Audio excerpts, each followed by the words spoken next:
way, it's a no mirrors, one ban each, according to Epic's current sanction rules. And our first ban for Bronze Army is going to be Countess.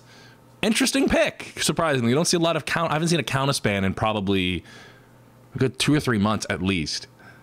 It's just a target ban. They just want to remove it from Maelstrom's character pool. They don't want them to pick it. I believe their offlaner for Maelstrom likes to play Countess quite a bit. But again, straightforward. Either it's a specific targeted ban, or they're trying to leave a lot of picks open. Shinbi is disabled, I believe, as well, guys. Yep. So we won't be seeing any Shinbi. Sad face, but you know, again, there's still a lot of champs there that are going to be picked instead of Shinbi. Incessant Onslaught is also disabled currently, just as a heads up. Epic disabled it for the reason of it wasn't promoting healthy gameplay. Interesting enough, not a lot of people actually picked it. But it was a really good card. And there's a more traditional ban we're used to seeing, and that actually is a targeted ban because Cranky Trashcan, the jungler for Bronze Army, his main is Grux. So we have 2 targeted bans coming out of the gate right here. Yeah, and also with the nerfs that we've seen in the last patch to Morigesh, Revenant, and FaZe, targeted bans seem to be a bit more of the norm. However, those picks are still high priority. Rampage as well has shot up in pick ban because of the nerfs to Morigesh. Morigesh is still sort of one of the better picks, but again, isn't able to do just as much as she used to be able to do, especially against heroes like Rampage, which then shoots him up on the tier list because he could survive a lot longer. Yeah, and follow up on that, Maelstrom is going to be taking out the Bellica and the FaZe, which is a pretty common pick that we're seeing because FaZe has a lot of peel, a lot of utility, but not a lot of hard CC. So Bellica is a good pickup in the mid lane or the off lane to counteract that. And then we're seeing the classic Decker Howitzer combo now with the new and improved, kind of buffed up Decker cage where you're no longer able to walk in or out of the cage. That cage is down. It is there. Welcome to the Thunderdome. You're stuck in there and your team isn't helping you. Yeah, they made it. The change to it was that they stopped you bouncing off of it, so you didn't get the mini CC effect that happened. So things like Thermobond won't now affect it. It's back to the old Decker wall, if anyone was in Legacy, where it used to be literally just a wall that you can't walk through. Yeah. But again, still really strong combo, looking to be sort of a team fighting oriented composition coming out from Bronze Army, where they have a big sort of 5v5. They're going to be much stronger, whereas Maelstrom, with the FaZe, with the Twin Blast, they're going to want like small 2v2 skirmishes, 2v3 skirmishes, where they'll come out ahead because of the regen from FaZe, because of the small little CCs they have from Kwang and from Bellica, really strong at picking out one person. All right, and so we're going to see the Twin Blast and Kwang, like we just saw there. Greystone being picked up by Bronze Army. They have their last pick, taking a little bit of extra time just to try and think that one through to see who they're actually going to be picking up. Any guesses on who the last 2 picks could be, Gems? Just kind of round out the team comps? Well, Bronze Army's probably going to pick either Revenant or Sparrow, considering they're more likely a Revenant. They haven't got the most protection for Sparrow. It's purely, okay, they're going for the Sparrow. I wasn't 100% sold on it, but again, if Rampage can be the big meat shield and block a lot of it, if Greystone could be the annoyance, if they get to that point in the game where Greystone, if we saw it like the Toronto TT game, Greystone can be incredibly impactful. Like the Tainted Magic that we saw on Tokflit, I believe, was just insane. And that's a new build. That's definitely a new build for Greystone that's coming out, right? Like the Radiant Mantle and the Tainted Magic, the Radiant Mantle and Tainted Magic. I've been playing around with it a little bit for a while there, and I'm like, guys, you got to try this out. And everyone says, no, it's not that good. But the one thing Greystone is good at doing is running at you and swinging, just pressing W and forward and auto attack. With this, you don't even need to do that. You just walk at the guy, hold his hand, and watch him panic as he slowly dies. It's a fun time for sure. Yeah, it's a really interesting build that I really love, because you go essentially near full tanky items except for like the radiant mental damage that you get and the tainted magic. The rest of the items are health, armor, that sort of thing. And Sevrog with the last pick from Maelstrom, strong jungler, does round off their composition really well. Things like Subjugate can pick off the Sparrow really well, which is going to be something we're going to have to see Sparrow take care of. probably get the Stasis Gem. I don't know the players' priorities on Stasis Gem with the increase in the cost. Players have had to adjust their builds slightly to accommodate for that. It might be favoring more Blink now because it is a 5-point. Yeah, and Sevarog right now is actually becoming more of a flavor of the month. Not too sure why. I don't think the jungle landscape has changed too much personally. I just feel like that having that big frontliner to make up for the lack of CC on the support, or make up for maybe the Wukong split push, is kind of becoming more prominent, more prevalent. And Sevarog has a lot of CC and utility in his own kit. He's got his root that's combined with a slow. He's got a lot of damage out of the siphon, and his ultimate is a knockback. We don't have a lot of those set in the game, especially in that way, on such a low cooldown for an ultimate. And he has an engage on his dash. Yeah, he does, and he's fallen a little bit off because his early game can be a little bit rough. He's not got the sort of tankiness he needs early to do the things we expect him to do, like the subjugate, colossal blow combo. Puts him usually in a disadvantage, in a horrible position where he has to be in the front, in sort of the back end of the team. And with things like Stasis Gem being around, his subjugate tends to be countered a lot. Yeah, you go subjugate Stasis Gem, the engage is now thwarted. All right, so we've been talking, we've done our thing, we've introduced the teams. By the way, everyone, happy Canada Day. From the day that us in Canada separated from our overlords, Gems. This guy right here. It's Canada 150, man. We're 150 years old. I just need to give everyone a shout out. And, you know, just let you know, Americans, in a couple days, you get yours too. We're first.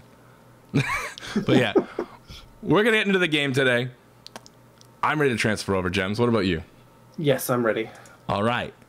So in 5, 4, 3, 2, 1. Let's go. Game is now started. We are underway. Transferring over to our in-game screen. Welcome to the quarterfinals of PCL NA qualifiers, everyone. To introduce the teams, we'll take Bronze Army is going to be XI Joshua, also known as Zappy Picker. Then we have Cranky Crashcan in the jungle on Rampage.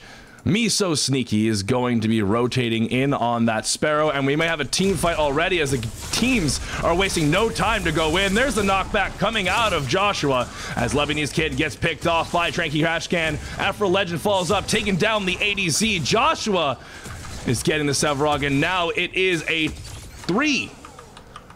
4v1 as the jungler goes down, Kwang goes down. Score to start the game off already 3-1. 11 assists on Bronze Army, wasting no time to get things underway.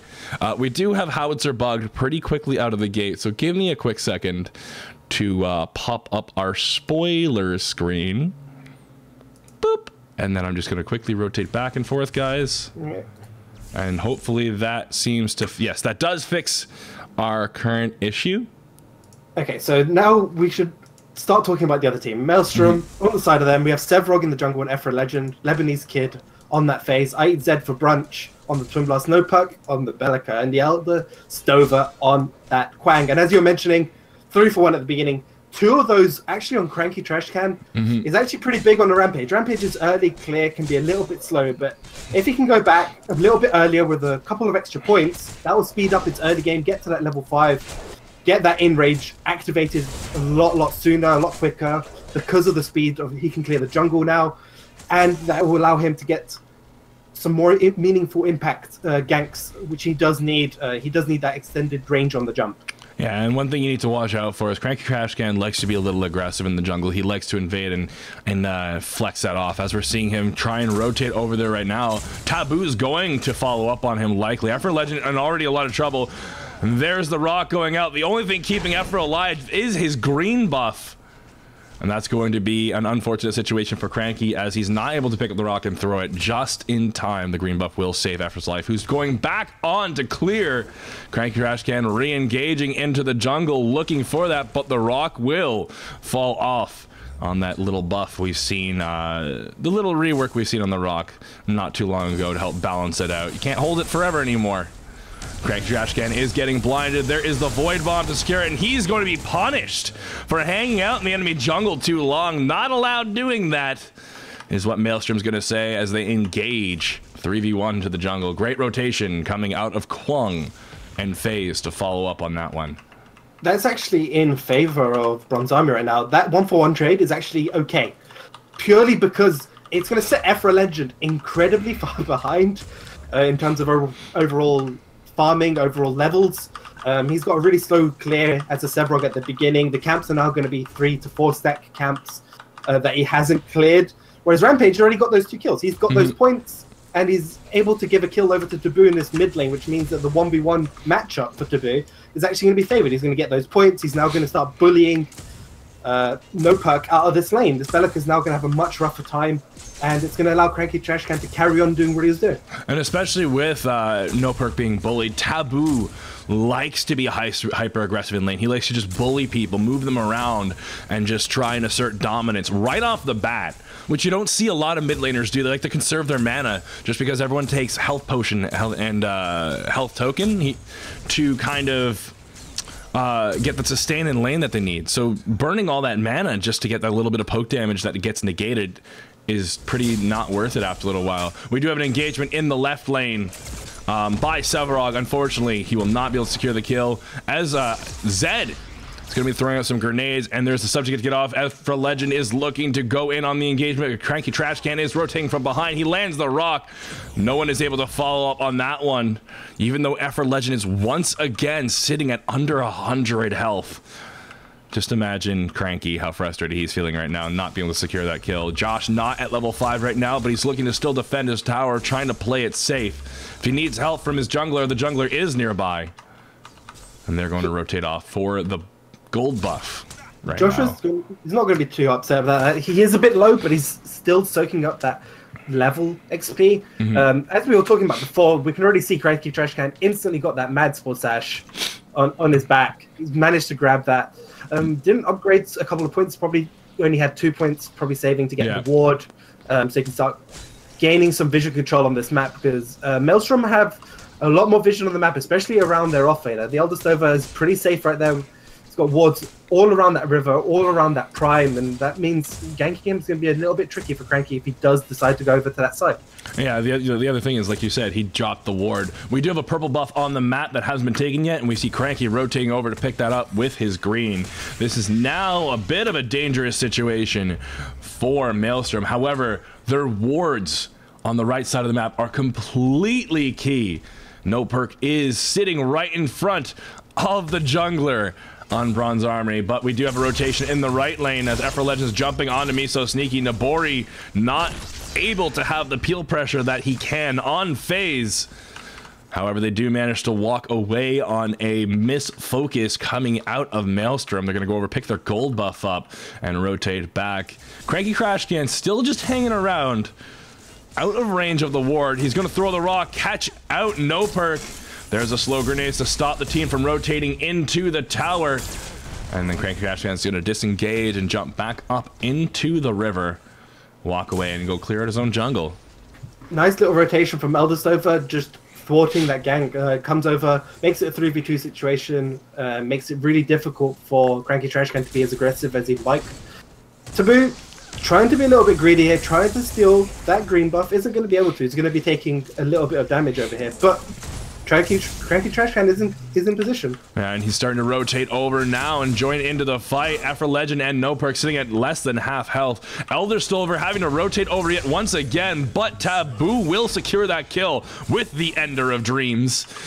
That is our little homage to Nate over there. Rotating in now is Elder Stover as he starts to auto-attack down onto Cranky Trashcan. A Lebanese kid on the phase going to blind Cranky, but Taboo with the landmine, putting Ephra under the tower and securing the kill. They're now sitting in no health as Zed did come in, toss a few grenades to get that poke damage out. Cranky now backing, Taboo now backing, but the tower is being pushed down by Maelstrom. Gonna get some tower damage off. They have 3 ranged minions and a siege, so likely will be able to take the tier 1 in the main lane. That's going to open up the map for Maelstrom and give them a bit of an advantage to make up for the kills that they've lost so far. Joshua rotating in as well, has his ultimate, but he's being bursted down, going in 1v3. As the team rotates in, they might be able to secure the kill. Taboo burning the make it rain just to try and peel for the team, as Cranky's peeling as well with the rock, which he misses. Taboo picking up the kill as Zed sits inside the ultimate from the howitzer and getting hit by the R2000 just to finish it off. Pretty unfortunate. Taboo is on fire this game. Everything he's been doing has been on point. He's managing to hit these mines, displacing the team into positions where he splits 2 off in one direction, 1 in the direction he needs, and they focus down that single person that has been separated. And he's 4-0-3, 15 points, 8 minutes into this game. He's probably going to be able to get a completed Adden edge on his next back, which is going to be really happy. He's going to start bullying No Perk even more in this lane. The farming, he's already 10 creeps ahead of No Perk. 5 points in card power as well, and he's doing phenomenal.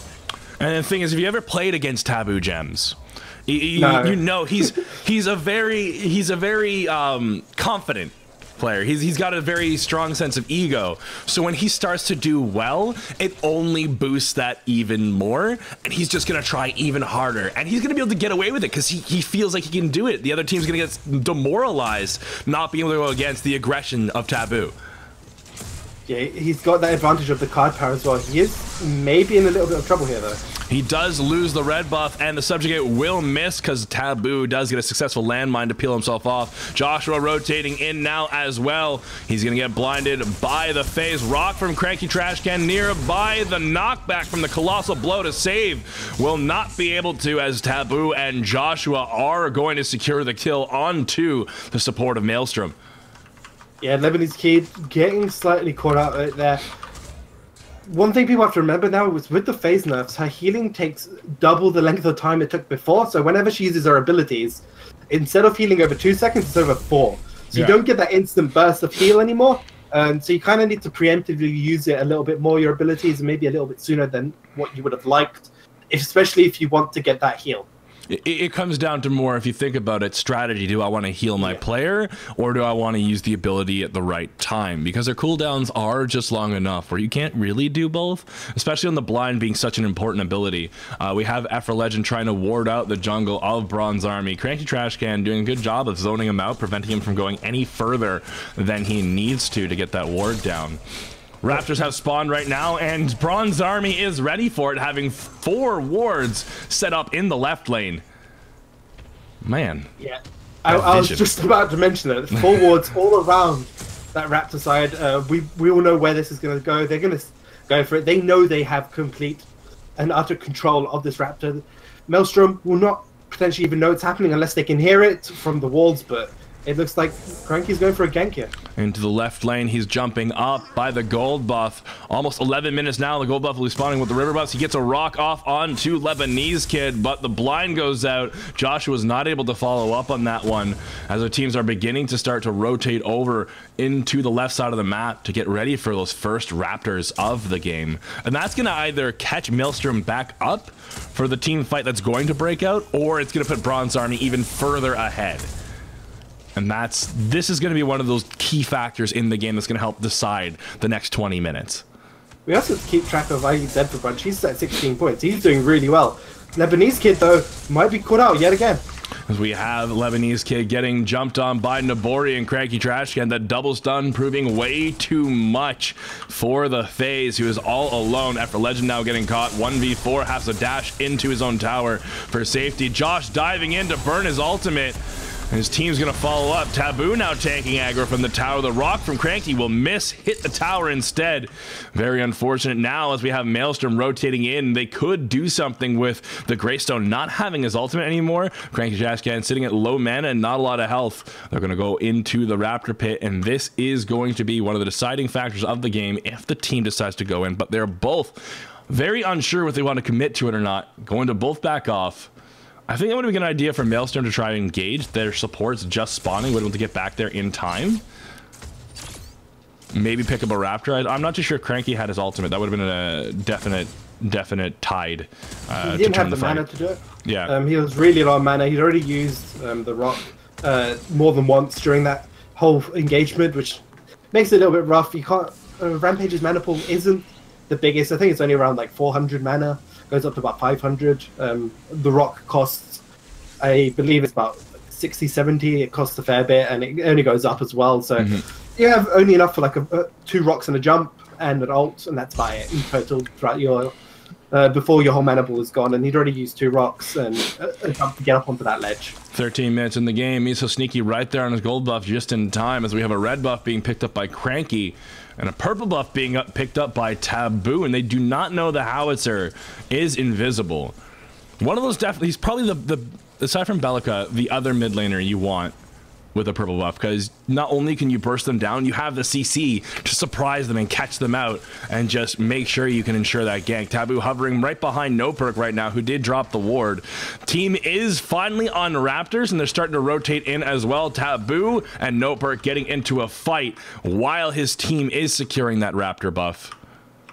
And we nice vision control allowed them to take that for free. Maelstrom weren't able to rotate quick enough. They didn't know when it was happening, even if it was happening, until it was already too late right there. So a couple of free points here going over to Bronze Army. Miso Sneaky sitting at 21 points ahead of the pack right now. I mean, Zedford is doing really well without getting Raptors. He's sitting at 20. Yeah, both ADCs opting for a very attack speed oriented build. We have Miso Sneaky going straight for those Wind Carver blades, using that passive attack speed, much like you would use the Madstone gems.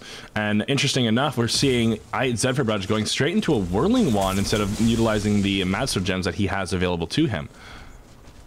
Yeah, you see a mixture of the two with builds on Twin Blast. Madstone Gem is usually the most common, then you go into your crit later on. However, the Whirling One does essentially the same thing, but you get more attack speed. So I think he wants to be able to clear things like Raptors a lot quicker, take down towers with that boosted attack speed, a couple more hits. Overall, power still is being built into the card, so he's still got 24 power. It's only the fully upgraded bonus that he's changing what he wants to get on. Yeah. And that's something I like seeing, is a little more attack speed onto Twin Blast. I find it makes him feel a lot smoother, a lot more fluent, and it really just is nice to have those you know, fast, quick shots. So I know I build attack speed into my Twin Blast, but in a different way. Usually I'll use a Red Eye Nitro, slot that with some kinetic, slot that with some wound, and get that going for an early game crit and attack speed card. One thing to note is it's 15 minutes into the game, and only the side tier ones, the offlane tier ones from both sides have fallen. There's not been real much, I mean, excluding the mid lane as well, but in terms of Bronze Army, they haven't actually taken many objectives, even though they have this lead that they've slowly built in the early stages of the game, especially on Cranky Trashcan, who's sitting at 21 points, a couple of points ahead of Ephra Legend. And it might be due to the fact that they don't want to take fights just yet. They want to just let Sparrow scale up, get sort of to the later stages of the game, where you can use the Inner Fire with the containment field and just completely take out IZ for brunch. Especially like Cranky Trashcan just hitting level 8. He's only 1 level away from 9, and that's when Rampage's ult really turns online. Yeah. And that's when the strength of Rampage really comes out. So we're going to need to see a Thick Blood coming out of Maelstrom very, very soon. It's nice to have in the early game against Rampage on his level 1 ultimate, but once he hits that level 2 ultimate, that's when things start to get hairy, and you really need to start managing the healing of that tank. Yeah, most likely you're going to see it on Taboo, because then things like Make It Rain from the Howitzer will consistently make sure that there's no healing happening. You get it on the people who have much more effective AoE abilities, damage over time, to try and lengthen the amount you can get that reduced healing onto things like Rampage. And you can do the same on the board against Ephra Legend, because if you get phase linked with anyone, you want to reduce the healing as well. And one thing you definitely want to see is Thick Blood on anyone going against... Oh, who got the buff? It's going to be the Rampage hovering on a black buff right now. Not even the Rampage. Who got the buff? Also, just as you said, Thick Blood is on Lebanese Kid. Phase with that Lance can actually do the same thing. Consistent hits of damage, like every split second, will work wonders against the Rampage, slowing him down and reducing that healing. It's not a heavy investment either. It's actually a pretty good investment. You get 2 points of power, 1 point of mana. Decker Cage going down as the engagement is being jumped onto 2. It's going to be Sevarog and Bellica caught out as they do a great job of Taboo following up with his own ultimate. After Legend now in a little bit of trouble as he's trying to engage onto Taboo. Lebanese Kid doing a good job of zoning him out. That will be a 1-for-1 trade going into the left side of the right side of the jungle as the team's now engaging 3v3. We have Nabori going down to I8Z for Brunch, and now it's going to be Cranky stunning down Lebanese Kid. Inner Fire being burned down by Sneaky, looking to clean up the fight, and he gets the Twin Blast. Elderstove in a bit of trouble right now as he engages on. Josh was picking up that kill with the help of his ADC. Last one alive is going to be No Perk, who was not able to continue the fight, leaving the rest of his team stuck in the enemy jungle. And Raptors are spawning right now as well, so they can go for the mid lane, then get the Raptors if they so chose. They have time with the death timers being long as they are, 30 seconds, 18 minutes into the game. Also, Cranky Trash Can, because everyone's dead, he's elected to go and steal some resources away, take that green buff. I don't know if they will risk Raptors just yet. It depends if Sneaky still has that Inner Fire available to him. No, he definitely burned it during the ultimate. It looked like a really good start for Maelstrom. That fight, they managed to get a nice pick or two, but they overextended, and the rotations coming up from Blood's army came in after all the resources had been used on Maelstrom, all the abilities, and just swept up the remaining members. And I8Z for Brunch ended up having a death mark on top of him, and he was the one that fell at the end.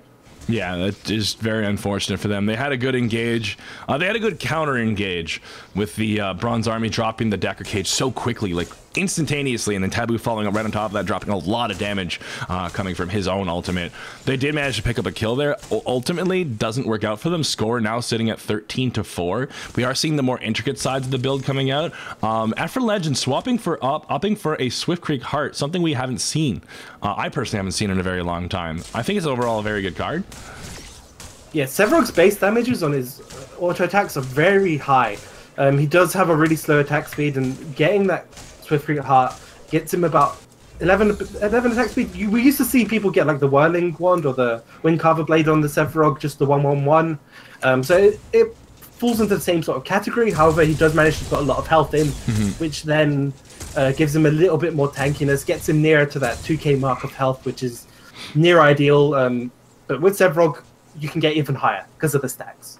All right, there, yeah. And so, like, Swift Creek Heart is the only card in the game that lets you build health and attack speed, and that is actually a pretty interesting item to be able to build right there. After Legend now looking to rotate into the mid lane, but Hauser walks away as he does have vision on the Raptor Pit and that side of the jungle. We see Efra just trying to make a move right now, but he's not too sure where he can go.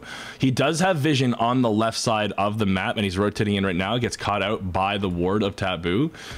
And I think they're just looking to dive on this one. Cranky Trash Can rotating as well. And there he's going to jump. It's going to be Sevarog late to the fight this time, as Lebanese Kid's getting completely chunked by Miso Sneaky. After Legend now caught out as well. He's looking to try and pick up something, but now he's 3v1, getting put in a Decker Cage. There's the subject going out to try and stop himself. Taboo here is going to help and secure the kill. He didn't even need to be there. He was just greedy, looking for that extra bump on his KDA.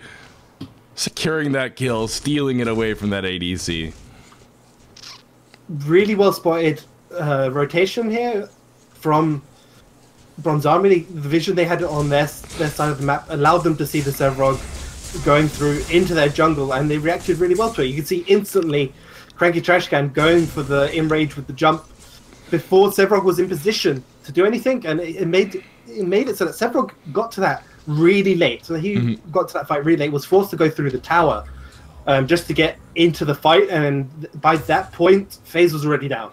I think he had a good opportunity, but the issue was that Cranky Trash Can just happened to be in the right place and right time and was able to engage before Efra was able to himself.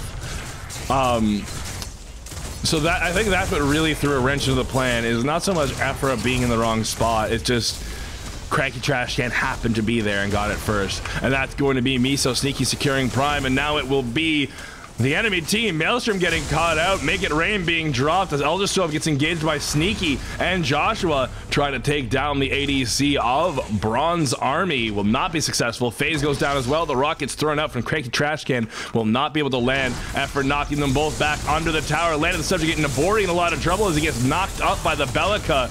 However, the Quenchy Skills goes out to heal and save the day. Josh taking the tower aggro. Taboo as well, but he's going to teleblink out before he can take any more significant damage. And this could be the... Oh, nice! BM Rock coming out of Cranky Trash Can. It's a really good rock, because what it does, it means no perk now is going to be late to recall. He's not going to be in a good position here to start defending in any way, shape, or form. The regen's also kicked in here for the side of Bronze Ocean. They're going to be fully topped up with health and mana right now. And they are just going straight onto the core. Not much Maelstrom can do to that. This very well looks. And it is going to be Game 1 of the quarterfinals, going in favor of Bronze Army. So the best of 3 guys. Bronze Army taking the first game away. Final score 20-4. They weren't as fast as we've seen, but they were methodical and they kept their lead throughout the game, making sure that they had the advantage. We did see F4 Legend